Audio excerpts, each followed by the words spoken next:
నేను వాక్యం చదువుతూ ఉన్నప్పుడు ఈ హిజ్కియా గురించినటువంటి ఒక మాట ప్రిల్లరా నన్ను బాగా ఆకర్షించింది.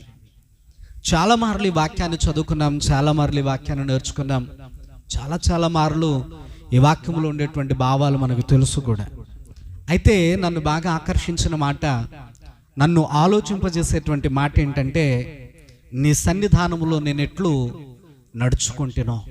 నిజమే కదా? మనం అందరము కూడా ప్రశ్నించుకోవాలి, క్రైస్తవ బిడ్డలందరూ కూడా ప్రశ్నించుకోవాలి. అసలు ప్రభు మందిరానికి నేను వెళుతున్నాను, వస్తున్నాను, అసలు దేవుని మందిరంలో నా ప్రవర్తన ఎట్లా ఉంది, అసలు ప్రభు మందిరంలో నా క్రియలు ఎట్లా ఉన్నాయి, ప్రభు మందిరంలో నా ప్రార్థన జీవితం ఎట్లా ఉంది, నేను నమ్మిన నా దేవుని మందిరంలో నా ఆత్మీయ స్థితి ఎట్లా ఉంది, నేను కలిగి ఉన్నటువంటి నా దేవుణ్ణి నేను ఎట్లా ప్రభు సన్నిధానంలో ఆరాధిస్తున్నాను, ప్రభువుని గణపరుస్తున్నాను, ఎట్లాగ నేను ప్రభువుని మహిమపరుస్తున్నాను, అసలు నా ఆరాధన, నా జీవితం, నా భక్తి దేవునికి అంగీకారంగా ఉందా లేదా. హిజ్కియా ఎట్లాగునైతే పరిశీలన చేసుకున్నాడో నేను కూడా అట్లా పరిశీలన చేసుకోవాలి కదా. దేవుడిని నమ్ముకోవడం అంటే దేవుని మందిరానికి వెళ్ళి రావడమేనా? దేవుని మందిరంలో మనం ఎట్లా ఉన్నామో, అసలు ఎట్లా పరిశీలన చేసుకుంటున్నామో, అసలు ఎట్లా దేవుని ఆరాధించుకుంటున్నామో, ఎట్లాగా దేవుని ఎదుట మనము మన భక్తి జీవితాన్ని కలిగి ఉన్నామో మరి మనం పరిశీలన చేసుకోవద్దా? భక్తుడైనటువంటి హిజ్కియా చూడండి ప్రియులారా, దేవుని ఎదుట తన యొక్క భక్తిని నిరూపించుకోవడానికి ఎంత ప్రయత్నం చేస్తున్నాడు. తన క్యారెక్టర్ను దేవుని సన్నిధానంలో నిరూపించుకోవడానికి ఎట్లాగా కన్నీళ్లు విడిచి దేవుని దగ్గర బ్రతిమలాడుకుంటూ ఉన్నాడో ప్రియులారా.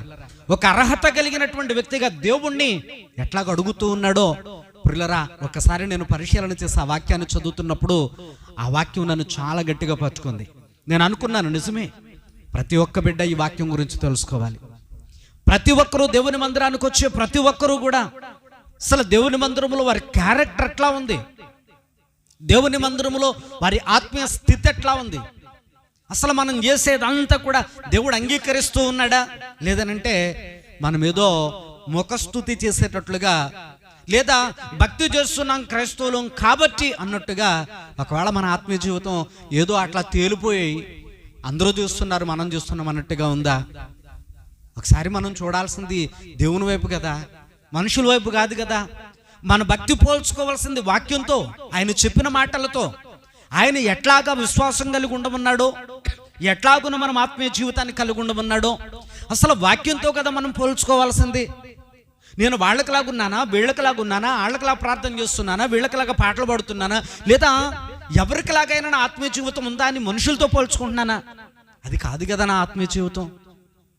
నేను చేయాల్సినటువంటి పని ఏంటంటే, అసలు నీ సన్నిధానంలో నీవు చెప్పినట్లు నేను నడుచుకుంటున్నానా, అసలు నీ సన్నిధానంలో నీ వాక్య ప్రకారంగా నేను జీవిస్తున్నానా, అసలు నీ సన్నిధానంలో నేను ఎట్లు నడుచుకుంటున్నాను, అది కదా నా జీవితంలో నేను పరిశీలన చేసుకోవాల్సింది అని ఆ వాక్యాన్ని చదివినప్పుడు ప్రియులారా నా ఆత్మీయ స్థితి గురించి నేను ఆలోచించుకోవాల్సింది ఆ పరిస్థితి ఉందని నాకు అనిపించింది ప్రియులారా. దేవుడు నాతో మాట్లాడాడు అనిపించింది. మందిరంలో ఉన్నావు, ఎట్లా ఉన్నావు? ప్రభు సన్నిధానంలో ఉన్నావు, ఎట్లా ఉన్నావు? ఆకాశం అందున్నటువంటి ప్రభు అన్ని గమనిస్తున్నాడు కదా. మరి మన ప్రార్థన వినేటట్టుగా మన ఆత్మీయ జీవితం ఉందా లేదా ఒకసారి మనం పరిశీలన చేసుకోవాలి కదా అని అనిపించింది ప్రియులారా. ఇక్కడ భక్తుడు ఏమని ప్రార్థన చేస్తున్నాడు కన్నీళ్లు విడిచి అంటే, ప్రభువా యెహోవా నీ సన్నిధానంలో నేను ఎట్లు నడుచుకుంటునో, నీ సన్నిధానంలో నేను ఎట్లు నడుచుకుంటునో అని అన్నాడు ప్రియులారా. ఎట్లా నడుచుకోవాలి దేవుని మందిరంలో? ఎన్నెన్నో విషయాలు చెప్తా ఉన్నాడు ప్రభు, ఎన్నెన్నో సంగతులు తెలియపరిచాడు ప్రభు, ఎన్నెన్నో బోధలు బోధించాడు ప్రభు, ఎన్నెన్నో సంగతులను తెలియపరిచాడు మనకి ప్రభు. ప్రియులారా మందిరానికి వచ్చినప్పుడు నువ్వు ఎట్లా ఉండాలో చెప్తున్నాడు. ప్రసంగి గ్రంథంలో మనం చదువుకుంటాం, నువ్వు దేవుని మందిరానికి పోయినప్పుడు నీ ప్రవర్తన జాగ్రత్త అని హెచ్చరిక అక్కడ మనం చూస్తాం. దేవుడు హెచ్చరించాడు అక్కడ. దేవుని మందిరానికి వెళుతున్నాం మనం, అది ఆషామాషి స్థలం కాదు, దేవుడు నివాసం ఉండు స్థలం. నువ్వు కూర్చుని అక్కడ ఏం చేస్తున్నావో లెక్కలు కొట్టు స్థలం. దేవుని ఎదుట నువ్వు కూర్చుని చేస్తున్నటువంటి భక్తిని త్రాసులో వేసి దేవుడు తోచాలనుకున్నటువంటి స్థలం. దేవుని మందిరానికి పోయి నువ్వు కూర్చుని నిద్రపోతూనో, దేవుని మందిరంలో నా ఆలోచనగాను నీకు నచ్చినట్టుగాను ఒకవేళ ఏదో ఒక రకంగా అమ్మయ్య దేవుని మందిరానికి వెళ్ళి ఈ దినమందు నా మొక్కుబడి తీర్చుకుని వచ్చేసాను అని అంటే ప్రియులారా అది అలా ఉండకూడదు. వాక్యంలో ప్రభు చెప్తున్నాడు, నీ మందిరానికి పోయినప్పుడు నీ ప్రవర్తన సరి చూసుకో అన్నాడు. ఆ మాటే దేవుని దగ్గర మాట్లాడుతున్నాడు. ప్రభా, నీ మందిరానికి వచ్చినప్పుడు నా జీవితాన్ని సరిచూసుకోమన్నావు, నా ప్రవర్తన సరిచూసుకోమన్నావు. అయితే ఈ రోజు నాకు వచ్చిన కష్టాన్ని బట్టి నీ మందిరంలో నేను ప్రార్థన చేస్తున్నాను. అసలు నీ మందిరంలో నేను ఎట్లా నడుచుకున్నానో దయతో జ్ఞాపకం చేసుకో ప్రభా అని అడగలుగుతూ ఉన్నాడు. అని అంటే దేవుని మందిరంలో ఎంత యథార్థంగా ప్రవర్తిస్తే ఆ మాట ప్రార్థన చేస్తుంటాడు. దేవుని మందిరంలో ఎంత యథార్థంగా తన భక్తి జీవితాన్ని దేవుని ఎదుట కనపరుచుకోగలిగితే పుర్లరా, భక్తుడైనటువంటి ఆ హిజ్కియా దేవుని ఎదుట మాట పలుకుంటాడు పుర్లరా. మనం చెప్పగలమా, ప్రభా నీ మందిరంలో నేను నిద్రపోతూ వాక్యం వినలేదు నాయన, నేను మెలకుగా ఉండి విన్నాను అని చెప్పగలమా? ప్రభా నీ మందిరంలో నేను మందిరానికి వచ్చిన తర్వాత అటు ఇటు ఏం తిరగలేదు ప్రభా, నీ మందిరంలో నేను శ్రద్ధగా కూర్చుని ఆరాధన క్రమం అంతా కూడా నైనా ఎదుగో నీకు నచ్చినట్టు ఆరాధించని చెప్పగలమా? ప్రభా నీ మందిరంలో నేను అనాలోచనగా లేను ప్రభా, నేను నీ ఆలోచనతోనే కూర్చున్నాను, నీ వాక్యం మీదే ధ్యాస పెట్టుకున్నాను, నీ వాక్యం మీదే నైనా నా చెవిని యొగ్గి నా హృదయం అంతా నీకు అర్పించానని మనం చెప్పగలమా పుల్లరా? భక్తుడైనటువంటి హిజ్కియా చెప్తున్నాడండి అట్లాగా. ప్రభా నీ మందిరానికి వచ్చినప్పుడు నా ప్రవర్తన అంతా సరి చూసుకుని వచ్చాను, నీ మందిరంలో ఉన్నంతసేపు కూడా నా ప్రవర్తనని ఎదుట ఎలాగుండాలో అట్లాగా సరి చేసుకున్నాను. నేను భక్తి కలిగిన వ్యక్తిగా ఉన్నాను, భయం కలిగిన వ్యక్తిగా ఉన్నాను. అమ్మో, నేను కూర్చున్నది సృష్టికర్త అయినటువంటి దేవుని ఎదుట కదా, నేను కూర్చుని ఆరాధించేది నా సృష్టికర్త అయినటువంటి దేవుణ్ణి కదా, నేను ప్రభువుని మహిమపరచుకుండేది ఇదిగో నన్ను పుట్టించి పోషించి రక్షించి నన్ను ఇదిగో ఈ విధంగా నడిపించేటువంటి దేవుణ్ణి కదా అని నేను నీ సన్నిధానానికి వచ్చినప్పుడు ప్రభా నేను చాలా జాగ్రత్తగా ఉన్నాను. అట్లాంటి ప్రవర్తన కలిగి ఉన్నటువంటి నాకు ఈ దినాన కష్టం వచ్చింది. ఒకసారి నేను నీ మందిరంలో ఎట్లా నడుచుకున్నాను, నా ప్రవర్తన ఏంటో నా భక్తి ఏంటో నీకు తెలుసు ప్రభా, నా భక్తి నీకు అంగీకారం అయితే నీ సహాయం నాకు చేయి, నా ప్రవర్తన నీకు అంగీకారం అయితే నీ సహాయం నాకు చేయి, నా ప్రవర్తన నీకు నచ్చితే, నా యొక్క ఆత్మీయ స్థితి నీకు నచ్చితే, నాకున్నటువంటి నా యొక్క ఆరాధన స్థితి నీకు నచ్చితే నాకు సహాయం చేయ ప్రభా అని భక్తుడైనటువంటి హిజ్కియా దేవుని దగ్గరికి వెళ్ళి చాలా బలంగా ప్రార్థన చేస్తూ ఉన్నాడు. దేవుని బిడ్డలారా, చాలా బలంగా ప్రార్థన చేస్తూ ఉన్నాడు. నాకు చాలా అద్భుతంగా నచ్చింది ఈ పదం. నిజమే కదా, దేవుని మందిరానికి వెళ్ళినప్పుడు నేను దేవుని సన్నిధానంలో ఎట్లు నడుచుకోవాలి, బైబిల్ పట్టుకుని వెళ్తా ఉన్నాను. బైబిల్ బోధలో ఉన్నటువంటి భక్తి కదా దేవుని ఎదుట నేను చేయాల్సింది. బైబిల్ పట్టుకుని నేను వెళుతూ ఉన్నాను, అందులో భక్తులు చేసినటువంటి ప్రార్థన జీవితం కదా నేను కూడా అనుసరించాల్సింది. నేను దేవుని బైబిల్ పట్టుకుని దేవుని మందిరానికి వెళుతూ ఉన్నాను, దేవుని సన్నిధానంలో మరి ఆయన ఎదుట భయభక్తులు కదా నేను కనపరచాల్సింది. నాలో భక్తి ఉంది, ఆ భక్తికి తగిన భయం ఉందా నాకు అని పరిశీలన చేసుకోవాలని అనిపించింది. ఇప్పుడు దేవుని బిడ్డలారా, ఈ హిజ్కియా ప్రార్థన విన్న తర్వాత చూడండి, హిజ్కియా ప్రార్థన చేస్తే దేవుడు వెంటనే జవాబిచ్చాడటండి, వెంటనే జవాబిచ్చాడట. కారణం ఏంటో తెలుసా పిల్లరా? హిజ్కియా ప్రవర్తన దేవునికి నచ్చింది. హల్లెలూయా, హల్లెలూయా. ఎట్లాగా అని అంటామా? చూడండి, దేవుని యొక్క వాక్య లేఖనాల్లో కొన్ని విషయాలు మనము చదువుకోగలిగితే వాక్యంలో ప్రభు అంటాడు పుల్లరా. చూడండి, సామెతల గ్రంథంలో భక్తుడు అంటాడు 15వ అధ్యాయం 8వ వచనాన్ని ఒకసారి మనం చదువుకుందామా? సామెతల గ్రంథము 15వ అధ్యాయము 8వ వచనాన్ని ఒకసారి చదువుకుందాం. చూడండి, భక్తిహీనులు అర్పించు బలులు యెహోవాకు హేయములు. ఇక్కడ బాగా గమనించండి, యథార్థవంతుల ప్రార్థన దేవునికి స్తోత్రం, హల్లెలూయా. యథార్థవంతుల ప్రార్థన దేవునికి ఏం కలిగిస్తుందటండి? ఆనందాన్ని కలిగిస్తుంది పుల్లరా, ఆనందాన్ని కలిగిస్తూ ఉంటుంది. నేను ఇందాక ఈ చిన్న పిల్లలు సబ్ స్కూల్ పిల్లలు ఇక్కడ లేచి నిలబడి పాటలు పాడుతూ ఉంటే చిన్నుశ్రీ వాళ్ళ అమ్మ ముఖం వెలిగిపోతా ఉంది, నవ్వేసుకుంటుంది పిల్లరా. ఎందుకంటే ఆ పిల్ల కోసం మనం ఎంత ప్రార్థన చేసామో భవానికి తెలుసు, ఇక్కడ ఉన్న మన అందరికీ కూడా తెలుసు. చాలా ప్రార్థన చేసాం.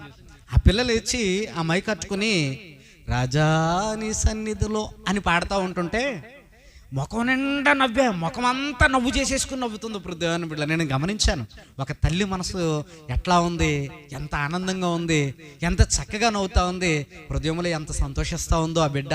దేవుణ్ణి కనపరుస్తుంది నా బిడ్డ అని చెప్పి ఇప్పుడు దేవుని బిడ్డలరా. మరి ఒక తల్లిగా, ఒక బిడ్డను బట్టి ఒక తల్లిగా ఆ తల్లికి అంత ఆనందం ఉంటే పుల్లరా, మన ప్రవర్తన, మన ప్రార్థన, మన భక్తి, దేవుని యేడల మనం కనపరిచేటువంటి మన ఆత్మీయ స్థితి కూడానట దేవునికి ఆనందకరంగా ఉండాలంట పుల్లరా. అందుకని ఇక్కడ భక్తుడు ఏమని చెప్తా ఉన్నాడు, ఈ యొక్క సామెతల గ్రంథకర్త అని అంటే పుల్లరా, దేవుని యొక్క సన్నిధానంలో యథార్థవంతుల ప్రార్థన దేవుడు ఆలకిస్తాడట. హల్లెలూయా, హల్లెలూయా. యథార్థవంతుల ప్రార్థన దేవునికి ఆనందాన్ని కలిగిస్తూ ఉందట పుల్లరా. ఇక్కడ హిజ్కియాకి మరణకరమైన రోగం వచ్చిందని వర్తమానం పంపించాడు దేవుడు. అది చెప్పేసి యెషయా ప్రవక్త ఏమో వెళ్ళిపోతున్నాడు. వెంటనే మోకరించినటువంటి హిజ్కియా దేవునికి ప్రార్థన చేస్తున్నాడు. వెంటనే ప్రార్థన చేసినటువంటి హిజ్కియా ప్రార్థన దేవుడు ఆలస్యం లేకుండా వినేసి జవాబును పంపించేస్తున్నాడు. అంటే యథార్థవంతుల ప్రార్థనకు దేవుడు ఎంత సమీపంగా ఉన్నాడండి. పిలిస్తే పలికే అంత సమీపంగా ఉన్నాడు పుల్లరా. పిలిస్తే పలికే అంత సమీపంగా ఉన్నాడు. నా ప్రభువా అనంటే, నా కుమారుడా అని వెంటనే జవాబిచ్చే అంత సమీపంగా ఉన్నాడు. ఎవరి కొరకు అనంటే, దేవుని మందిరములో యథార్థంగా నడుచుకునే వారి కొరకు, ప్రవర్తన సరిగా ఉండే వారి కొరకు, యథార్థంగా భక్తిగా భయముతో దేవుని ఎదుట పుల్లరా తన ఆత్మీయ జీవితాన్ని దేవునికి అంగీకారంగా చేసేటువంటి వారి కొరకు దేవుడు చెవి ఎగ్గు ఉంటాడంటే ఎప్పుడు కూడా నా బిడ్డలు ఏం మాట్లాడుకుంటారు, వాళ్ళకి ఏం అవసరం వస్తూ ఉంటుంది, ఎట్లాంటి ప్రార్థన చేస్తూ ఉంటారు. కాబట్టి వాళ్ళ కొరకు నేను సిద్ధంగా ఉండాలని ఆకాశం అందున్నటువంటి దేవుడు కూడానట యథార్థవంతుల ప్రార్థన వినడానికి ఆనందంగా ఉంటాడంట. హల్లెలూయా. పిల్లలు బాగా ఆలోచించాయి, బాగా గమనించండి. ఎంత చక్కగా మాట్లాడుతున్నాడు భక్తుడు అని అంటే, యెహోవా యథార్థవంతుల ప్రార్థన విని ఆనందించే దేవుడు అంట. పిల్లరా, భక్తుడైనటువంటి హిజ్కియా కష్టకాలంలో ఉండి కన్నీళ్లు విడిచి, నీ సన్నిధానంలో నేను ఎట్లు నడుచుకుంటున్నో జ్ఞాపకం చేసుకున్నాడు. పిల్లరా, దేవుని మందిరంలో యథార్థంగా నడుచుకునేటువంటి వారిని దేవుడు విడిచిపెట్టేవాడు కాదు. దేవుడు కొన్ని వాగ్దానాలు చేశాడు. మరి ఆ వాగ్దానాలన్నీ దేవుడు నెరవేరుస్తూ ఉంటాడు. ఎట్లాగా అనంటే చూడండి, బైబిల్ గ్రంథంలో మనం చదువుకున్నప్పుడు సామెతల గ్రంథం 3వ అధ్యాయంలోనికి మనం వద్దాం. చూడండి పుల్లరా, సామెతల గ్రంథము 3వ అధ్యాయంలో మొదటి నుంచి కొన్ని విషయాలు చదువుకుంటూ వెళితే అక్కడ కొన్ని మాటలు దేవుడు మాట్లాడుతూ ఉన్నాడు. నా కుమారుడా, నా ఉపదేశమును మర్చిపోవద్దు, నా ఆజ్ఞలను హృదయపూర్వకంగా గైకొనుము, అవి దీర్ఘాయువును సుఖజీవనముతో గడుచు సంవత్సరములను శాంతిని నీకు కలుగచేయును. దేవునికి స్తోత్రం. ఇక్కడ చూడండి వాక్యములు ఏమని వ్రాయబడిందంటే, నా కుమారుడా నా ఉపదేశాన్ని మర్చిపోవద్దు. గుర్తుపెట్టుకోండి, దేవుని ఉపదేశాన్ని ఏం చేయకూడదు, మర్చిపోకూడదు. అమ్మా విన్నారా, దేవుని ఉపదేశాన్ని ఇప్పుడు మనం వింటూ ఉన్నటువంటి బోధన మనం మర్చిపోకూడదు. హిజ్కియాను గురించి దేవుడు మాట్లాడుతూ ఉన్నాడు. ప్రభువా నీ సన్నిధానంలో నేను ఎట్లు నడుచుకుంటున్నాను, నేను ఎలా ప్రవర్తించానో, నేను ఏ విధంగా నడుచుకున్నానో అవన్నీ కూడా నీకు తెలుస్తున్నాయి. నా ప్రవర్తన, నా విధానం, నా భక్తి, నా ఆత్మీయత ఇవన్నీ ఎరుగిన దేవుడు, చూస్తూ ఉన్న దేవుడు గనుక అని అన్నాడు. పురులరా, ఎట్లా నడుచుకున్నాడట ఇక్కడ దేవుని యొక్క వాక్యంలో దేవుడు మాట్లాడుతూ ఏమని చెప్తున్నాడు, నా కుమారుడా నా ఉపదేశమును మర్చిపోవద్దు, నా ఆజ్ఞలను హృదయపూర్వకంగా గైకొనుము అన్నాడు. ఇవన్నీ చేస్తున్నాడు భక్తుడైనటువంటి హిజ్కియా. ఎవరండి? హిజ్కియా. అవన్నీ చేస్తున్నాడు హిజ్కియా. కాబట్టి పురులరా, ఇవన్నీ చేసినటువంటి వానికి న్యాయంగా ఏం కావాలా, రావాలా, దీర్ఘాయువు సుఖజీవనముతో గడుచు సంవత్సరములు. మరి హిజ్కియా జీవితంలో ఉన్నాయా? ఎప్పటి వరకు ఉన్నాయి? ఎప్పుడైతే మరణకరమైన రోగము అన్నాడో అతని జీవితానికి సుఖము లేదు, అతని జీవితానికి శాంతి లేదు, అతని జీవితానికి ఆయుష్ లేదు పురులరా. కానీ ఇక్కడ వాక్యములు ఏమని వ్రాయబడిందనంటే, ఆజ్ఞలను హృదయపూర్వకంగా గైకొనిన ఎడల, ఆయన ఉపదేశాన్ని మర్చిపోకోకుండా జ్ఞాపకం ఉంచుకొని ఎడల అవి ఆ వ్యక్తికి దీర్ఘాయువును కలిగిస్తాయని వాక్యములో దేవుడు చెప్పాడు. కనుక హిజ్కియా ఆ మాటలను ఎత్తిపెట్టి ప్రార్థన చేస్తూ ఉన్నాడు. ఎత్తుపెట్టి ప్రార్థన చేస్తూ, నీ సన్నిధానంలో నేను ఎట్లు నడుచుకుంటేని, నువ్వు ఉపదేశం చేస్తున్నప్పుడు నేను జాగ్రత్తగా విన్నాను, అటు ఇటు తిరగలేదు, నేను నిద్రపోలేదు, నేను అనాలోచనగా లేను, నేను నీ మాటలు నాకెప్పుడు బోరు కొట్టలేదు, నీ మాటలు ఎప్పుడు నేను అలా ఫీల్ అవ్వలేదు, నేను నీ మాటలు మాధుర్యం అనుకున్నాను, నా బ్రతుకు వెలిగిచ్చేవనుకున్నాను, నీ మాటలు నా జీవితాన్ని దిద్దేవనుకున్నాను, నీ మాటలు నా బ్రతుకుని సరిచేసేవనుకున్నాను, నీ మాటల వల్ల నేను బ్రతుకుతున్నాను అనుకున్నాను, నీ మాటలు నాకు నిత్యజీవాన్ని కలిగిస్తాయి అనుకున్నాను, నీ మాటల వల్ల నేను రక్షించబడతాను అనుకున్నాను. ఆ మాటలు నేను చాలా జాగ్రత్తగా విన్నాను, నీ ఆజ్ఞలు ఎప్పుడూ మీరుపోలేదు ప్రభా, నా హృదయంలో రాచుకున్నాను. నీవు ఒక్కసారి జ్ఞాపకం చేసుకో, నేను ఎట్లా నడుచుకున్నాను నీ మందిరంలో. హల్లెలూయా, హల్లెలూయా. కాబట్టి రాత్రి హిజ్కియా దేవుని ఎదుట తన క్యారెక్టర్ను నిరూపించుకుంటున్నాడు, తన భక్తిని నిరూపించుకుంటున్నాడు. తన యొక్క ప్రవర్తన ఎలాగుందో ఒకసారి దేవుణ్ణి పరిశీలన చేయమంటున్నాడు. పుల్లరా, చెక్ చేయి ప్రభు, నన్ను ఒకసారి చెక్ చేయి. నీ మందిరంలో తప్పుడుగా నడుచుకున్నానంటే తీసే నన్ను. ఒకవేళ నీ ఎదుట నేను న్యాయంగా నడుచుకున్నాను అని అంటే మరి కొంత సమయం ప్రభు దేవునికి ప్రార్థన చేయగలుగుతున్నాడు. పిల్లలు అలాగ అడగలుగు అర్హత ఉండాలండి. దేవుణ్ణి అడిగేటప్పుడు మనము దేవునికి ప్రార్థన చేయడం మొదలు పెడితే ఎన్నో అడుగుతూ ఉంటాం. ఒకటా రెండా, ఏం కావాలనిపిస్తే నోటికి ఏది వస్తే అది అడుగుతూ ఉంటాం. పిల్లరా, నోటికి ఏ ప్రార్థన వస్తే ప్రార్థన చేస్తూ ఉంటాం. కానీ భక్తుడైనటువంటి ఈ యొక్క హిజ్కియాకి దేవుణ్ణి ఆయుష్నిమ్మని అడగడానికి అర్హత ఉంది. ఎందుకనంటే తన భక్తి జీవితాన్ని దేవుని ఎదుట నిరూపించుకుంటున్నాడు. ప్రభా, దీర్ఘాయువునిస్తానన్నావు నీ ఉపదేశం వింటే, ప్రభా దీర్ఘాయుష్నిస్తానన్నావు నీ ఆజ్ఞల ప్రకారంగా జీవిస్తే. ఇప్పుడు నాకు శాంతి లేదు, నెమ్మది లేదు. నీ ఆజ్ఞల ప్రకారంగా జీవించిన వానికి శాంతి ఉంటుంది అన్నావు. మరి నేను నీ ఆజ్ఞల ప్రకారంగా జీవించాను, ఇప్పుడు నా బ్రతుక్కి నెమ్మది లేదు. ప్రభా, నీ సహాయం కావాలి. నన్ను ఒక్కసారి పరిశీలన చేయి, పైనుండి కింద వరకు అణువున నా జీవితంలో వెనక్కెళ్ళిన గత జీవితం నుండి కూడా ఒకసారి పరిశీలన చేయి. నీ మందిరంలో నేను ఎట్లా నడుచుకున్నానో లోపం ఉంటే తీసే నన్ను. ఏ లోపము లేదు, నీకు నచ్చిన భక్తి నేను చేస్తే గనక మరి కొంతకాలం నిన్ను ఆరాధించుకును ఆ సమయం నాకు దయచే ప్రభా అని భక్తుడైనటువంటి హిజ్కియా ప్రార్థన చేశాడండి. దేవునికి స్తోత్రం, హల్లెలూయా. కాబట్టి ఇక్కడ వాక్యములు ఇంకా మనం చదువుకుంటే వాక్యములు ఆయన అన్నాడు 3వ వచనం నుండి కూడా మనం చదువుకుంటే, దయను సత్యమును ఎన్నడును నిన్ను విడిచిపోనీయకము, వాటిని కంఠభూషణములుగా ధరించుకొనుము, నీ హృదయమును పలక మీద వాటిని వ్రాసుకొనుము, అప్పుడు దేవుని దృష్టి అందును మానవుల దృష్టి అందును నీవు మంచివాడవు అనిపించుకొందువు అని అన్నాడు. ఇప్పుడు దేవుని దృష్టికి మంచివాళ్ళు అనిపించుకోవాలి మనం కదండి. దేవుని దృష్టికి మంచివాళ్ళని అనిపించుకోవాలి మనం.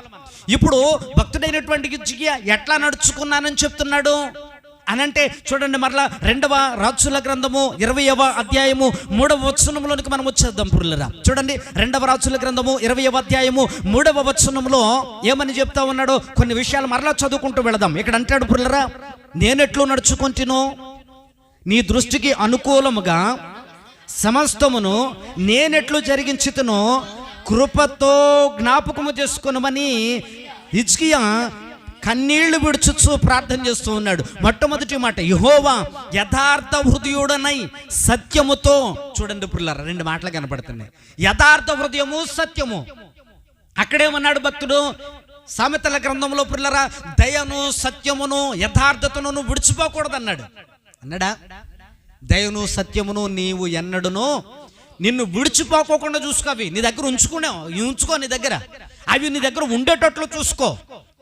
పిల్లరా, ఇక్కడ భక్తుడైనటువంటి హిజ్కియా అవి దగ్గర పెట్టుకున్నాడు. తన జీవితంలో ఉన్నాయి అవన్నీ కూడా. యథార్థత ఉంది, దయ కలిగిన వాడు, సత్యము కలిగినటువంటి వాడు, సత్యముతో ప్రభువుని ఆరాధిస్తూ ఉన్నాడు. దేవునికి కూడా ఎవరంటే ఇష్టమో తెలుసండి, ఆత్మతోనూ సత్యముతోనూ దేవుణ్ణి ఆరాధించేవారంటేనే దేవునికి కూడా ఇష్టం. దేవుణ్ణి ఆరాధించేవారు కూడా ఇలాంటి వారు కావాలని దేవుడు కోరుకుంటా ఉన్నాడు. పిల్లరా, అలాంటి వారిలో హిజ్కియా కనపడుతూ ఉన్నాడు.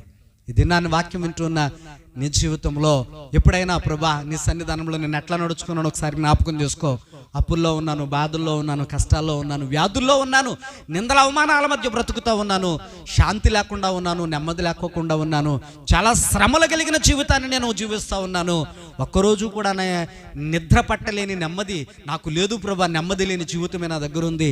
నన్ను కూడా ఒక్కసారి పరిశీలన చేసుకుని నేను నీ మందిరములో ఎట్లు నడుచుకుంటేనో జ్ఞాపకం చేసుకుని నేను నీ ఎదుట నీతి కలిగి ప్రవర్తించి భయముతో కూడిన భక్తి చేసి నా ఆత్మీయ స్థితి నీకు అంగీకారం అయితే నాకు ఎట్లాంటి సహాయం చేయ ప్రభా అని ఏనాడైనా మనం అడగగలిగే అంత అర్హత ప్రభు ఎదుట మన దగ్గర ఉందా? హిజ్కియా దగ్గర ఉందండి. ఆ అర్హతను బట్టే దేవుడు వెంటనే సమాధానం ఇచ్చాడు. హల్లెలూయా, వెంటనే సమాధానం ఇచ్చాడు. అక్కడ భక్తుడైనటువంటి హిజ్కియా దేవుని దృష్టికి మంచివాడు అనిపించుకున్నాడు. మనుషులను పక్కన పెట్టండి పిల్లలు. కొంతమంది మనుషులు మంచివాళ్ళు అంటారు, కొంతమంది మనుషులు పిల్లలు నచ్చలేదంటారు, చెడ్డవాళ్ళు అంటారు. యేసు ప్రభును కూడా అందరూ మంచివాళ్ళు ఏమని అనలేదండి, అన్నారా? అందరూ మంచివాళ్ళని ఉంటే యేసు ప్రభును సిలువ ఎందుకు వేసేవారండి? అందరూ మంచివాళ్ళు ఉంటే ఆయన ఎందుకు కొట్టేవారు? అందరూ మంచివాళ్ళు అంటే కనుక ఆయన భుజాన సిలువ ఎందుకు పెట్టేవారు? మేకులు ఎందుకు కొట్టేవారు? సూదు మేకులు పిల్లరా, ముళ్ళ కిరీటం ఎందుకు పెట్టేవారు? కొరడాలతో ఎందుకు కొట్టేవారు? మోం మీద ఎందుకు ఉమ్ము వేసేవారు? ఇలాంటివి ఏమీ జరుగుండేది కాదు. అందులో యేసు ప్రభును కూడా కొంతమంది తప్పుడు కోణంలో చూశారు పిల్లరా. అందుకనే యేసు ప్రభును సిలువ వేశారు. కాబట్టి ఇక్కడ వాక్యంలో హిజ్కియా దేవుని దృష్టికి మంచివాడు అనిపించుకున్నాడు. ఏం చేసి మంచివాడు అనిపించుకున్నాడు అని అంటే, యథార్థ హృదయము, సత్యముతో ప్రభువుని ఆరాధించటము, దయ కలిగి ఉండడము, ప్రతిని బిడ్డలారా దేవుని ఎదుట ఆజ్ఞల ప్రకారంగాను, ఇదిగో తాను దేవుని దగ్గర విన్నటువంటి ఉపదేశానుసారంగాను తన జీవితాన్ని కట్టుకున్నాడు పుల్లరా. ఆ అర్హతను బట్టి దేవుని దగ్గర అడగడానికి సరిపోయాడు. ఆ అర్హతను బట్టి దేవుని దగ్గర అడగడానికి సరిపోయాడు. సరిపోయే భక్తి మన దగ్గర లేకపోతే ఎంత ప్రార్థన చేసినా దానికి జవాబు మన దగ్గరికి రాదండి. హిజ్కియా ప్రార్థన చేస్తే వచ్చింది జవాబు. పిల్లరా బాగా ఆలోచన చేస్తే మనం చేస్తే ఎందుకు రావట్లేదు జవాబు? మనం గమనించుకోవాలి. దేవుడు ఏమని కోరుకుంటున్నాడు ఇక్కడ అని అంటే, వాక్యంలో ఇదిగో నీ సన్నిధానంలో నేనెట్లు నడుచుకుంటున్నావు, నీ మందిరములో నేనెట్లు నిన్ను ఆరాధిస్తున్నావు, ఎదుగో నీ మందిరములో నేనెట్లు ప్రార్థిస్తున్నాను, నీ మందిరములో నేనెట్లు భయముతో కూడిన భక్తి కలిగి జీవిస్తున్నాను. పరిశీలన చేసుకోవాలి పిల్లరా. చాలా మందిలో భక్తి ఉంది కానీ భయం లేని భక్తి అయిపోయింది పిల్లరా. దేవుడు ఏం కోరుకుంటున్నాడంటే, ఆయన యందు భయభక్తులు కలిగిన వారు అని అంటాడు వాక్యంలో. ఏం కలిగి ఉండాలటండి ఆయన ఎడల? భయముతో కూడిన భక్తి కలిగి ఉండాలి. భయము భక్తి, భయము భక్తి రెండూ కలిపి ఉండాలి పిల్లరా. భక్తి ఉన్నా భయం లేకపోతే ఏమాత్రం ప్రయోజనము దానికి లేదు. ఉందా చెప్పండి? ఉందా? లేదు. ఒకవేళ భయం ఉన్నా భక్తి లేకపోతే దానికి కూడా ఏ విధమైన ప్రయోజనము లేదు పిల్లరా. కొంతమందిలో భయం మాత్రమే ఉంటుంది, ఆ భయం వల్ల ప్రార్థన రాదు, వాళ్ళకి ప్రార్థన చేయరు. కొంతమందిలో భక్తి మాత్రమే ఉంటుంది కాబట్టి వాళ్ళు ప్రార్థన గర్వంతో కూడిన ప్రార్థనే ఉంటుంది, భయం ఉండదు అందులో. భక్తుడైనటువంటి దావీదు చేస్తాడు ప్రార్థన, ప్రభువా నీ మందిరంలో బహు వినయముగా మోకరించి చూస్తున్నాను ప్రార్థన అంటాడు. ఎలా చేయాలటండి ప్రార్థన? బహు వినయముగా మోకరించి చేస్తున్నాను ప్రార్థన అంటాడు. కాబట్టి దినమందు హిజ్కియా కూడా అట్లాంటి వాడే, అట్లాగా ప్రార్థన చేస్తూ ఉన్నాడు. దేవుని మందిరములో తనను తాను తగ్గించుకున్నాడు. ప్రభా నీ మందిరములో నేనెట్లు నడుచుకుంటునో, నా ప్రవర్తన ఎట్లా ఉందో, నా భక్తి ఎట్లా ఉందో, నా ఆత్మీయ స్థితి ఎట్లా ఉందో, భయము కలిగి నడుచుకున్నానో లేదో, భయముతో కూడిన భక్తితో నేను నీ ఎదుట జీవించానో లేదో, ఏనాడు కూడా దేవుని ఎదుటికెళ్ళి నేను రాజు అని ఫీల్ అవ్వలేదు పిల్లరా. మనుషుల దగ్గరే రాజు, దేవుని దగ్గర రాజు ఏంటంటే మనం ఎంతటి వాడైనా దేవుని దగ్గర సామాన్యుడే, అంతే కదండి. అంతటి వాళ్ళైనా దేవుని దగ్గర సామాన్యులే, అందరూ ఒక్కటే దేవునికి. కాబట్టి ఇక్కడ వాక్యంలో ప్రభు చెప్తా ఉన్నాడు, భక్తుడు చెప్తా ఉన్నాడు, ప్రభా నీ మందిరములో నేను నీ దృష్టికి మంచివాణ్ణి అని అనిపించుకుంటే నాకు సాయం చేయి. హల్లెలూయా. వెంటనే దేవుడు ప్రార్థన విన్నాడండి. విచిత్రం, వెంటనే దేవుడు ప్రార్థన విని జవాబు పంపించాడండి. అద్భుతం. వెంటనే పుల్లరా దేవుడు సమాధానాన్ని పంపించంటాడు, 3వ దినాన నువ్వు నా మందిరానికి ఎక్కువ వస్తావు. అద్భుతం. హల్లెలూయా, హల్లెలూయా. పుల్లరు గమనించండి, మరి మన ప్రార్థన ఎందుకు వినట్లేదు? అసలు మనలో ఉన్న లోపం ఏంటో అది కూడా ఒకసారి పరిశీలన చేద్దామా? ఆఖరిగా చూడండి వాక్యములు ఏమని రాబడిందో. సామెతల గ్రంథంలో 28వ అధ్యాయము 9వ వచనాన్ని ఒకసారి చదువుకుందామండి. సామెతల గ్రంథం 28వ అధ్యాయము 9వ వచనములో ఈ విధంగా వ్రాయబడింది. భక్తుడు ఈ విధంగా మాట్లాడుతూ ఉన్నాడు, ధర్మశాస్త్రము వినబడకుండా చెవిని తొలగించుకొని వాని ప్రార్థన ఎంత అసహ్యం అంటే అంత అసహ్యం అంట. అమ్మా వింటున్నారా? వాక్యములు ఏమని చెప్తున్నాడు భక్తుడు అని అంటే, ధర్మశాస్త్రము అంటే దేవుని యొక్క బోధన వినుకోకుండా, దేవుని యొక్క ఆజ్ఞలను వినుకోకుండా, దేవుడు మనకు బోధిస్తున్నటువంటి వాక్యమందు ఆసక్తి కలిగినటువంటి వారమై ఉండకోకుండా చెవిని తొలగించుకునే వాడు చేసినటువంటి ప్రార్థన దేవునికి అసహ్యాన్ని కలిగిస్తుందట. యథార్థ హృదయముతో దేవునికి చేసేటువంటి ప్రార్థన ఆయనకి ఆనందాన్ని కలిగిస్తుందట. మీకు అర్థమవుతున్నా రెండు వాక్యాల మధ్య ఉన్నటువంటి వ్యత్యాసం, ఇద్దరు మనుషుల మధ్య ఉన్నటువంటి వ్యత్యాసం మీకు అర్థమవుతుందా? యథార్థ హృదయుడు ధర్మశాస్త్రాన్ని విననొల్లని వాడు, యథార్థ హృదయుడి యొక్క ప్రార్థన దేవునికి ఆనందాన్ని కలిగిస్తే, ధర్మశాస్త్రాన్ని విననొల్లని వాని ప్రార్థన దేవుని యొక్క దృష్టికి అసహ్యాన్ని కలిగిస్తున్నట్టు పిల్లరా. చాలా మార్లు నేను గమనిస్తూ ఉంటాను, కొన్ని మార్లు వాక్యం కూడా చెప్పబుద్ధి కాదు, ఆ నడిపింపు ఉండదు, చెప్పలేము, ఆ మాటలు తొడగవు. దేవుడు ఇచ్చినటువంటి మాటలు ఈ నోటంట రావు.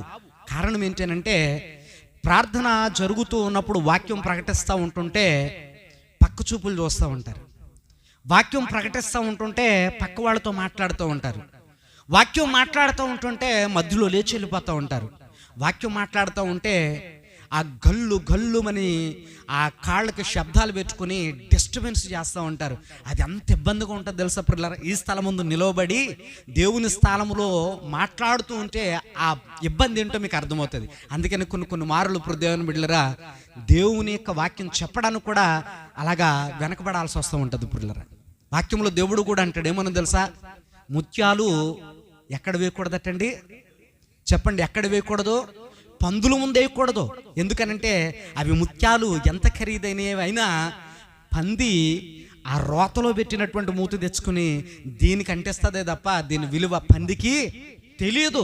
అందుకనే దేవుడు అన్నాడు, పందుల ముందు ముత్యాలు జల్లొద్దు అన్నాడు పిల్లరా. అలాగ అనిపిస్తూ ఉంటుంది కొంతమందిని చూస్తే మనకి. వాళ్ళ మొక్కల్లో దేవుని యొక్క వాక్యం వినాలనేటువంటి ఆసక్తి కనపడదు. అప్పుడు దేవునికి కూడా మాట్లాడాలని అనిపించదు. పరిశుద్ధాత్మ దేవుడు కూడా ఆ వాక్యాలు పంపించాలని ఆయన కూడా అనిపించదు దేవుని బిడ్డలారా. ఎందుకో తెలుసా? మన స్థితిని చూసి ఆయన కూడా వేదన చెందుతాడు, మన స్థితిని చూసి ఆయన కూడా బాధపడుతూ ఉంటాడు.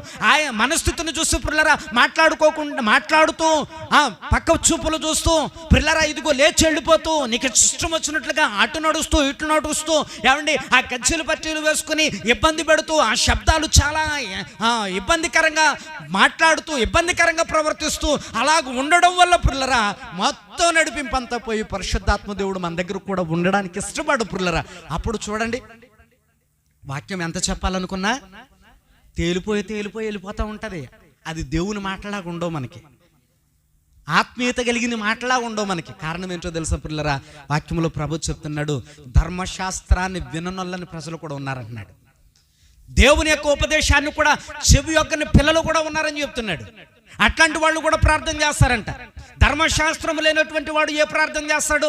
దేవుని యొక్క వాక్యము లేని వాడు ఏ ప్రార్థన చేస్తాడు? దేవుని యొక్క వాక్యము లేని వాడు దేవుని యొక్క వాక్యము లేని ప్రార్థనే చేస్తాడు, అంతే కదండి? దేవుని యొక్క వాక్యము లేని ప్రార్థనే చేస్తాడు. దేవుని యొక్క వాక్యము లేని ప్రార్థన ఏమవుతుంది అంటే అది అపవిత్రం అవుతుంది, పవిత్రం అవ్వదే. కాబట్టి ఇక్కడ వాక్యంలో ప్రభు ఏం చెప్తున్నాడు అని అంటే పిల్లరా, ధర్మశాస్త్రం వినుకోకుండా చెవిని తొలగించుకుండేవారు వాక్యం విన్నట్టుగా ఉంటారు. వాళ్ళ మైండ్ సెట్ ఎక్కడో ఆలోచన చేస్తూ ఉంటుంది, ఎక్కడెక్కడో విహరిస్తూ ఉంటారు, ఎక్కడెక్కడికో వెళ్ళిపోతూ ఉంటారు. దేవుని యొక్క వాక్యం విన్నట్టుగా మందిరంలో ఉంటారు, కానీ పిల్లరా ఈ వాక్యాలు ఏవి కూడా ఇంత శబ్దాలు పెట్టి చెప్తున్నా, ఈ మైకులు పెట్టి చెప్తున్నా వాళ్ళ యొక్క చెవులు వినరుగా ఎవరు పిల్లలు దేవునికి ఎవరు కనుక ఆ వాక్యాలు చెవి దాకా వెళ్ళి చెవిలో నుండి హృదయంలోనికి మాత్రం వెళ్ళనివ్వరు. ఎందుకనంటే మనసు దేవుని యొక్క వాక్యం మీద కేంద్రీకరించకపోతే, దేవుని యొక్క వాక్యానికి మనసుని ఇవ్వకపోతే ఈ పెద్ద పెద్ద శబ్దాలు పెట్టేసినా అందరికి వినబడతాయి, కానీ వాళ్ళకి మాత్రం ఎందుకో తెలుసండి. చూడండి, కొన్ని మార్లు ఎంత పెద్దగా మాట్లాడినా కేకలేసినా కొంతమంది మనసులు ఇక్కడ ఉండకపోవడం వలన వాళ్ళని గట్టిగా తోసి పలకరిస్తేనే కానీ, గట్టిగా కొట్టి పలకరిస్తేనే కానీ వాళ్ళు మరలా గివుతులోనికి వచ్చి ఇక్కడ ఏం జరుగుతుందో వాళ్ళకి తెలియదండి. వాళ్ళు ఏమంటారు, ఏం జరుగుతుంది ఇక్కడ అని అంటారు. అప్పుడు మనం ఏమంటాం, ఇక్కడ నిలబడి ఉన్నావు కదా మనిషివి అని అంటే, ఏ మనసు పాడైపోయింది బాగాలేదు అని అంటాం. మనిషి ఎక్కడో ఉంది కనుక పిల్లరా, ఇక్కడ జరుగుతున్నటువంటి సంగతులు ఏవి కళ్ళుతో చూస్తున్నా చెవులతో వింటున్నా అవి హృదయంలోనికి మాత్రము వెళ్ళలేదు. అలాంటి వాళ్ళు కూడా ఉన్నారు మందిరంలో అంటున్నాడు. అలాంటి వాళ్ళు ప్రార్థన దేవుడు విన్నాడట, కానీ హిజ్కియా ప్రార్థన దేవుడు విన్నాడట. ఎందుకని అనంటే హిజ్కియా అలాంటి వాడు మాత్రము కాదు. ఎలాంటి వాడు కాదు అనంటే ధర్మశాస్త్రానికి దూరంగా ఉన్నవాడు కాదు, దేవుని బోధను వినకుండా ఉన్నవాడు కాదు, దేవుని యొక్క వాక్యము ఎరగని వాడు కాదు. మరి అట్లాంటి వాడు అనంటే యథార్థ హృదయముతో దేవుని ఎదుట నడుచుకున్నవాడు, సత్యముతో దేవుణ్ణి ఆరాధించిన వాడు. ప్రియులారా, అతని ఆత్మీయ జీవితము దేవునికి అంగీకారంగా ఉన్నట్టుగా ప్రతి దినము కూడా వాక్యముతో తన ఆత్మీయ జీవితాన్ని కట్టుకున్నవాడు దేవుని బిడ్డలారా. దేవుని మందిరానికి వెళ్ళినప్పుడు తన ప్రవర్తన సరి చూసుకున్నటువంటి వాడు, దేవునికి నచ్చేటట్టుగా తన భక్తిని మార్చుకున్నటువంటి వాడు ప్రియులారా, మార్చుకున్నటువంటి వాడు. దావీదు ఏమంటాడనంటే, దావీదుని గురించి దేవుడు ఏమంటాడంటే, దావీదు నా హృదయానుసారుడైన మనుషుడు. ఎందుకనంటే దావీదుకి నా హృదయములో ఏముందో తెలుసు. ఎవరికి తెలుసు అది? దావీదు నా హృదయములో ఏముందో తెలుసు. అందుకనే దావీదు నా హృదయానుసారుడు అయ్యాడు. నా హృదయానికి నచ్చినట్టు నడుచుకుంటాడు అతను. నా హృదయానికి సంతోషాన్ని కలిగించేటట్టు నడుచుకుంటాడు అతను. హిజ్కియా కూడా అంతే. హిజ్కియా జీవితంలో ప్రియులారా తనకి నచ్చినట్టు ఏనాడు జీవించలేదు. దేవుని చిత్తానికి పూర్తిగా లోబడి బ్రతికాడు. అందుకనే హిజ్కియా ప్రార్థన దేవుడు అంగీకరించడానికి ప్రధానమైన కారణం. హిజ్కియా కూడా ప్రియులారా ఎలాంటి ప్రార్థన తెలుసండి? ఇది చాలా దమ్మున్న ప్రార్థన అండి. చాలా దమ్మున్న ప్రార్థన. అది మామూలు ప్రార్థన కాదు. దేవుణ్ణి సంతోషపరిచే ప్రార్థన, దేవుని యొద్ద నుండి చిటుకులో సమాధానము రప్పించగలిగిన ప్రార్థన. హిజ్కియా ప్రార్థన చేస్తే దేవుడు వినడానికి సమీపంగా ఉండేటట్టుగా భక్తుడైనటువంటి హిజ్కియా తన ఆత్మీయ జీవితాన్ని కట్టుకున్న వాని ప్రార్థన. అందుకని అంటాడు, ప్రభా నీ మందిరములో నేను ఎట్లు నడుచుకున్నానో జ్ఞాపకం చేసుకో తండ్రి, కృపతో జ్ఞాపకం చేసుకో. ఒకవేళ నీ మందిరములో న్యాయంగా నడుచుకోకపోతే గనక నీ సాయం నాకు వద్దు, చేయొద్దు కూడా, తీసేయనన్ను. కానీ నీ సన్నిధానంలో న్యాయంగా నడుచుకున్నానంటే గనక నాకు సాయం చేయి ప్రభా. 15 ఏండ్ల కంటే ఎక్కువైన ఆయుష్ను దేవుడు ఏం చేశాడట? ఇచ్చాడట. అంటే హిజ్కియా ప్రార్థన దేవుని మందిరములో అతని ప్రవర్తన, అతని ముందున్నటువంటి మరణాన్ని కూడా, మరణ శాసనాన్ని కూడా తిరగరాసేసింది. దేవుడే అన్నాడు, ఏమని? మరణకరమైన వ్యాధి వచ్చేసింది అన్నాడు. కానీ దేవుని సన్నిధానంలో ప్రవర్తించి అతని ప్రవర్తనను బట్టి మరణమే పారిపోయేలాగా ప్రార్థన చేయగలిగాడు. అతని ప్రవర్తన దేవుని ఎదుట నిరూపించుకోగలిగాడు. ఏదైనా మనం ప్రార్థన చేస్తే మన క్యారెక్టర్ దేవుని దగ్గర నిరూపించుకుని అడగాలి. హిజ్కియా అలాగా నాకు అనిపించింది. అలాగా ఉత్తు ప్రార్థన ఎవరైనా చేస్తారు. ఊరికనే ప్రార్థన చేయమంటే ప్రతి 5-6 కిలోమీటర్ల లెక్క ప్రార్థన చేసేవాళ్ళు చాలా మంది ఉంటారు. కానీ ఎట్లాంటి ప్రార్థన చేసే దమ్మున్నటువంటి భక్తి కలిగిన వాళ్ళు కావాలని దేవుడు చూస్తున్నాడు. అందులో నువ్వు ఉంటే దేవుడు చాలా ఆనందించాలనుకుంటున్నాడు. ఈ రాత్రి వాక్యంలో ప్రభు మాట్లాడుతూ మనతో హిజ్కియాను మన ముందు పెట్టడానికి గల కారణం, హిజ్కియా ప్రవర్తన నా మందిరములో చాలా కరెక్ట్గా ఉంది. అతను మంచి క్యారెక్టర్ కలిగిన వ్యక్తి. దేవుడు ఒప్పుకుంటున్నాడు. ఏదన్నా దేవుడు నిన్ను ఒప్పుకోగలడా? ఎన్నో మార్లు దేవుని వాక్యం చెప్తుంటే మధ్యలోంచి లేచి వెళ్ళిపోయిన క్యారెక్టర్ ఇది. దేవుని వాక్యం చెప్తుంటే గోడకి చేరబడి కాళ్ళు చాపుకుని నిద్రపోయిన క్యారెక్టర్ ఇది. దేవుని సన్నిధానంలో వాక్యం వినబడతా ఉంటే పరిశుద్ధాత్మ దేవుని ఆటంకపరిచి పక్క వాళ్ళతో మాట్లాడిన క్యారెక్టర్ ఇది. దేవుని సన్నిధానంలో వాక్యము సావుకుడు మాట్లాడుతూ ఉంటే ముఖమంతా వికారం చేసుకుని నాకు ఈ వాక్యం ఇంట్రెస్ట్ లేదు అని పరిశుద్ధాత్మ దేవుణ్ణి డిస్టర్బెన్స్ చేసిన క్యారెక్టర్ మంది. అందుకనే ఎన్నో మార్లు దేవుని యొక్క వాక్యంతో ప్రభు మనల్ని హెచ్చరించాలని చూసినా మనం ఏమైపోతున్నామో తెలుసా ప్రియులారా? భ్రష్టులమైపోతున్నాం. దేవుణ్ణి మన దగ్గర లేకోకుండా మనమే చేసుకుంటున్నాం. ఈ రాత్రి చూడండి ప్రభు మనతో మాట్లాడాడు. భక్తుడు అంటాడు, హిజ్కియా నీ సన్నిధానంలో నేను ఎట్లు నడుచుకుంటున్నా, నా క్యారెక్టర్ ఎట్లాంటిదో, నాలో యథార్థత ఉందా లేదా, సత్యముతో నిన్ను ఆరాధించానా లేదా, ఒకసారి నన్ను పరిశీలన చేయ ప్రభా. నా గతము నుండి కూడా ఒకవేళ లేకపోతే ఎప్పుడైనా నాకు అవకాశం ఇచ్చావు, నన్ను సరిచేయి. యథార్థ హృదయుడనై సత్యముతో నీ నామాన్ని భయభక్తులు కలిగి ఆరాధించే ఒక మంచి వ్యక్తిగా నన్ను మార్చు అని అంటే, ఈరోజైనా ప్రభునికి అవకాశం ఇచ్చి సాయం చేసి నీలో ఉన్న తప్పులు తొలగించి నిన్ను ఒక మంచి భక్తి కలిగిన వ్యక్తిగా మార్చాలనుకుంటున్నాడు ప్రభు. ఒక అవకాశాన్ని ప్రభుకి ఇవ్వగలవా? నీ హృదయాన్ని దేవునికి అర్పించగలవా? లేదు, ఎంతకాలము దేవుని యొక్క వాక్యాన్ని విన్నా ప్రభు మందిరములో ఏ క్యారెక్టర్ లేనటువంటి వ్యక్తిగా ఎట్లాగే మనం మిగిలిపోదామా? భక్తుడైనటువంటి హిజ్కియా దేవుని ఎదుట తన క్యారెక్టర్ని నిరూపించుకుంటున్నాడు, తన భక్తిని నిరూపించుకుంటున్నాడు. దేవుని ఎదుట చాలా అద్భుతమైన ప్రార్థన చేయగలిగాడు. ప్రభా నా ప్రార్థన విని కృపతో జ్ఞాపకం చేసుకొని అడిగాడు. వెంటనే ప్రియులారా హిజ్కియా ప్రార్థన దేవుడు విని జవాబును పంపించాడు. ఈ రాత్రి నీ ప్రార్థనకు జవాబు రావాలనంటే నీ క్యారెక్టర్ ప్రభు మందిరంలో ఎట్లా ఉందో సరి చూసుకో. దేవుని యొక్క వాక్యం పట్ల నీ ఆసక్తి ఎట్లా ఉందో ఒకసారి పరిశీలన చేసుకో. దేవుని సన్నిధానంలో ఏ విధంగా నువ్వు ప్రవర్తిస్తున్నావో ఒకసారి జ్ఞాపకం చేసుకో. దేవుని మందిరంలో ఎలాంటి భక్తి చేస్తున్నావో, భయం ఉందో లేదో, ఆ భయముతో కూడిన భక్తి నువ్వు చేస్తున్నావో లేదో పరిశీలన చేసుకో. ఒక్కసారి నీలో ఉన్న ఏదైనా లోపం ఉంటే సరిచే ప్రభా అని ప్రభువుని అడుగు. ప్రభా, నా జీవితాన్ని ఒక్కసారి జ్ఞాపకం చేసుకో తండ్రి అని ప్రభు మందిరంలో ప్రార్థన చేయి. దేవుడు మన ప్రార్థన ఆలకించేవాడే, కానీ మన ప్రార్థన వద్దని త్రోసివేయడు పుల్లరా. ఎప్పుడు మన ప్రార్థన వద్దంటాడు తెలుసా? ధర్మశాస్త్రాన్ని వినుకోకుండా, దేవుని బోధన వినుకోకుండా, వాక్యము లేకోకుండా, వాక్యాన్ని ఎత్తిబట్టి నువ్వు ప్రార్థించుకోకుండా ఒకవేళ ఉంటే ఆ ప్రార్థనట దేవునికి అంగీకారం కాదట, దేవుడు వినడట. ఒకరోజున అలాంటి ప్రార్థనే దావీదు చేశాడు పిల్లల. ప్రార్థన హృదయములో పాపాన్ని పెట్టుకుని, అందుకనే దేవుడు వినలేదు, దేవుని వరకు చేరలేదు ఆ ప్రార్థన. కారణం, దేవుని మందిరములో భక్తుడైనటువంటి దావీదు యొక్క క్యారెక్టర్ చెడిపోయింది పిల్లరా. దావీదు క్యారెక్టర్ పాడైపోయింది. మరలా తిరిగి కట్టుకున్నాడు. శుద్ధ హృదయం దయచేయని ఆయన అని అడిగాడు. శుద్ధ హృదయం దయచేయని ఆయన అని అడిగాడు. అందుకనే దేవుడు అంగీకరించాడు పిల్లరా.